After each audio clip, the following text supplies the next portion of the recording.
અમદાવાદની ગુજરાત યુનિવર્સિટી પોલીસે નકલી પીએસઆઈની ઓળખ આપનાર આરોપીની ધરપકડ કરી છે।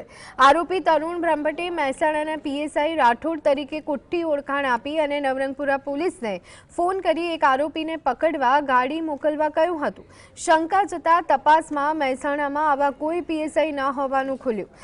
આરોપીએ પત્નીને ફેસબુક પર અશ્લીલ મેસેજ કરનાર બકુલ નામના વ્યક્તિને પકડાવવા આ સ્વાંગ રચ્યો હોવાનો દાવો કર્યો। આરોપી 12મું પાસ અને જમીનના ધંધા સાથે સંકળાયેલો છે।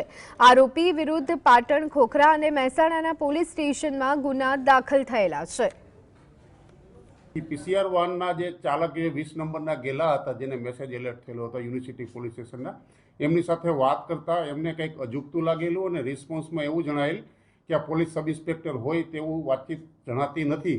તે ખાતરી કરતા મહેસાણા જિલ્લાની અંદર પીએસઆઈ રાઠોડ અને જે મોબાઈલ નંબર જણાવેલ હતા એ મોબાઈલ નંબરવાળા કોઈ નોકરી નહીં કરતો હોવાનું હકીકત પ્રસ્થાપિત થતાં શ્રી સરકાર તરફે ગુજરાત યુનિવર્સિટી પોલીસ સ્ટેશન સાથે સંજ્ઞાન લઈ અને ગુનો દાખલ કરી, પરંતુ આ તરુણ ભરતભાઈ બ્રહ્મભટ્ટ જે છે પાટણના રહેવાસી, એના વિરુદ્ધ ખોખરા પોલીસ સ્ટેશનની અંદર તેમજ મહેસાણા જિલ્લાની અંદર, પાટણની અંદર તેમજ બી ડિવિઝન ચાણસ્મા પોલીસ સ્ટેશનની અંદર પણ એક ખોટી ઓળખ આપવાના તેમજ અન્ય ચીટિંગના, બળજબરીથી કઢાવી લેવાના આવા ગુનાહિત ઇતિહાસ હોવાનું હકીકત તપાસમાં નીકળી આવેલ છે।